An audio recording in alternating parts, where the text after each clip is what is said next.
What's going on, guys? So today I have a third installment of my How to Play Ratchet Deadlocked Online Professionally series. I'll be going over some tips and tricks that weren't covered in the previous two videos. Let's just get right to it. Firstly, we'll get to some general tips and tricks. When playing Ratchet Deadlocked Online, you preferably want to be playing on a PS2 and a smaller TV or monitor. Having these setups will increase smooth gameplay, reduce input lag, and increase your response time. When playing almost any game, you want to have a fast camera speed. I would highly recommend setting your camera speed somewhere between 100 and 200%. Now getting to actual gameplay, whenever you're being double teamed or feel like you're about to be double teamed, always have your map open so you can best predict how to handle a second opponent that's coming your way. Here's a great example of this from a player named Skillz. Watch how he repositions himself to take out both the player's Liberty and Speedy by using his map in this example.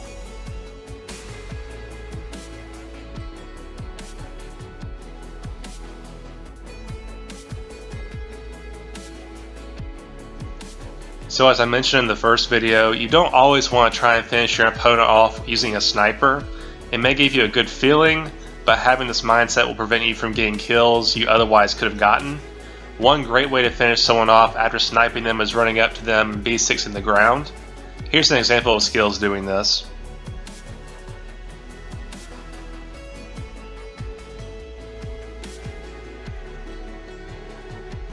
Whenever you're positioned near a swing shot orb and see an enemy approaching the orb to get across the gap, sometimes it's beneficial to try and mag them off a swing shot.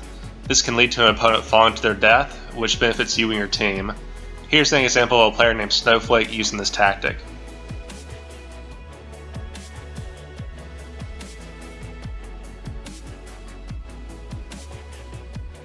In the second video, we covered wrench flying. When wrench flying off a swing shot orb, in some instances, it's beneficial to toss a B6 right before you wrench. You can do this by tapping triangle plus R1 before pressing square for your wrench fly, and here's an example of this.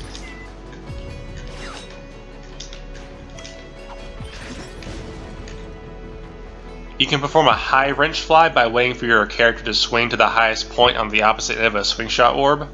I wouldn't use this too often since it slows you down a bit, but it can make you more unpredictable, and here's an example of this.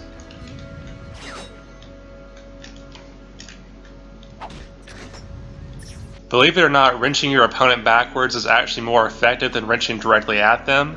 The reason for this is your wrench can damage a player immediately after pressing square. So where's your wrench right when you press square? It's right behind you.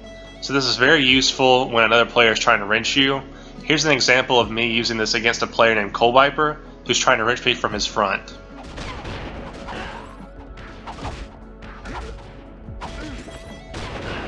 So as we covered in the first video, lag jumping is a very useful trick in Ratchet Deadlocked Online.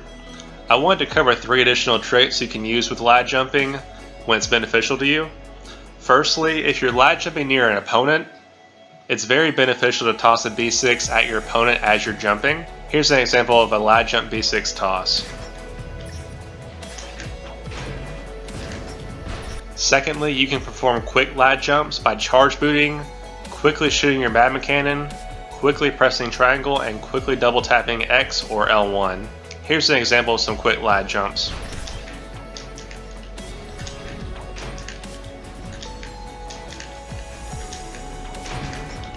Lastly, when you've been damaged by an opponent while charge booting, you can take this opportunity to perform a lag jump as opposed to trying to charge boot again. This increases your unpredictability. You can perform this by double tapping X or L1 right after you've been hit. Here's an example of this.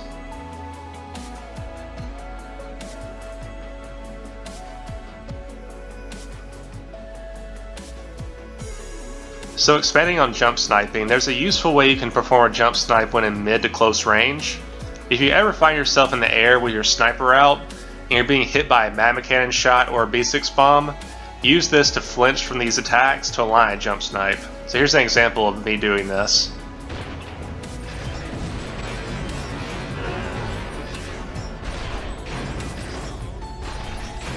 Now there are other types of jump snipes that I would highly encourage you not do in a real game, unless you want to get like a really cool shot or something.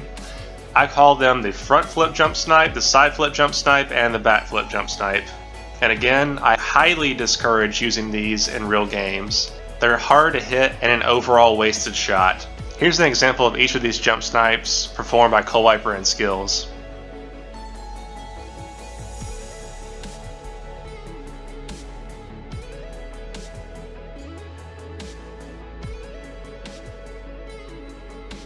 In both Capture the Flag and King of the Hill games, there are useful safe spots to toss B6 bombs from afar. I'll be using the Visibomb hack for some demonstrations. Here are those demonstrations.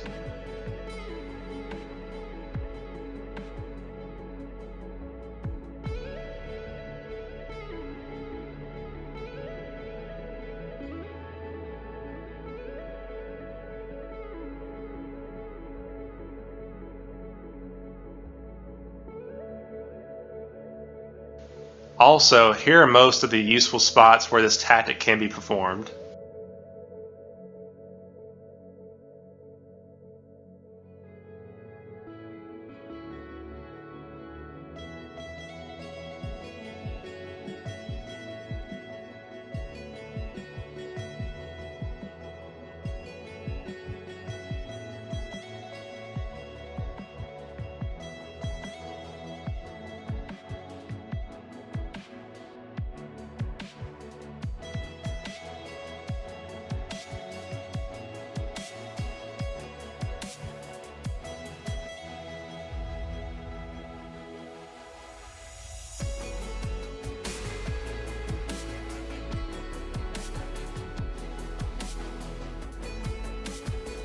As a defender in Capture the Flag, it's important to know your ranges. You usually want to be close to your flag, but there are some instances where it's beneficial to your team and you to not be all huddled up next to your flag. One thing for sure is you definitely don't want to find yourself at the opposing team's base if you're a defender, but here are some outline defender ranges on each map that I'd recommend a defender abide by.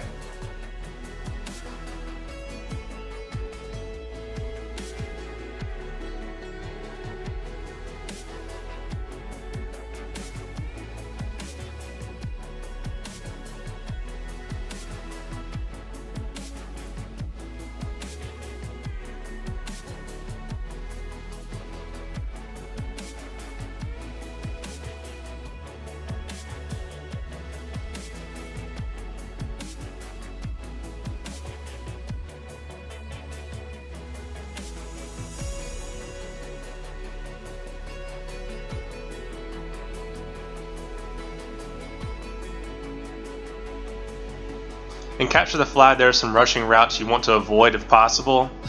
If you find yourself on a narrow route with little room to move, you want to get off this route as soon as possible. An example of this is the Catacomb Bridge. As you can see on the map, I would encourage you to avoid the Catacomb Bridge and Capture the Flag altogether, and just use the swing shot orb routes instead. In King of the Hill, if your objective is to win the game as opposed to getting the most kills, it should be winning the game, by the way. You want to primarily have your focus on those who are trying to win the game, or those who are closest to winning the game as opposed to those who are just choosing to sit outside the hill and get kills. Doing this will increase the likelihood that you win King of the Hill games. In King of the Hill, you want to keep an eye on the game time if hill moving is enabled. Typically most games have the hill moving every 60 to 90 seconds, so keeping track of when the hill is going to relocate allows you to get to the next hill quickly. Also, know that a hill will not relocate to a previous location until all hills have spawned at least one time. Here's an example of me timing a hill relocation.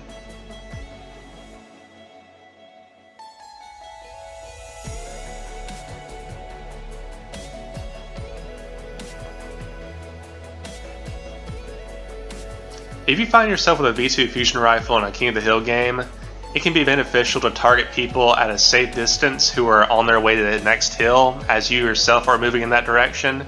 Here's a good example of Coldviper doing this.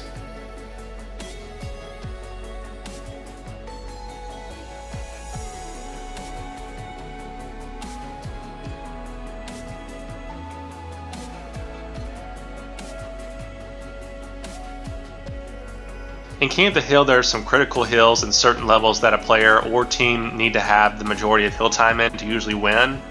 I'd say having the majority of hill time in these critical hills gives you around a 90% chance of winning the game. Here are where some of these critical hills are located.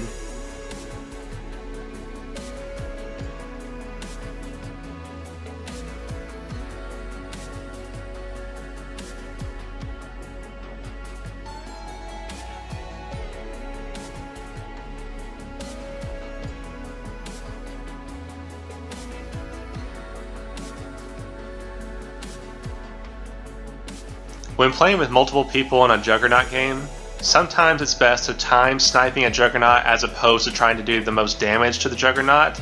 The best instance of this is when a Juggernaut is unable to get any kills. This means that the Juggernaut needs to be only hit 3 times with a sniper to be killed. Here's an example where I time getting the 3rd shot on the Juggernaut to become the Juggernaut.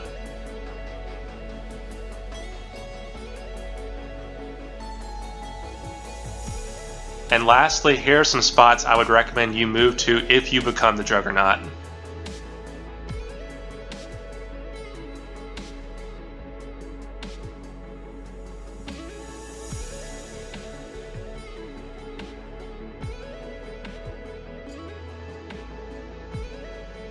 And that wraps it up for this video.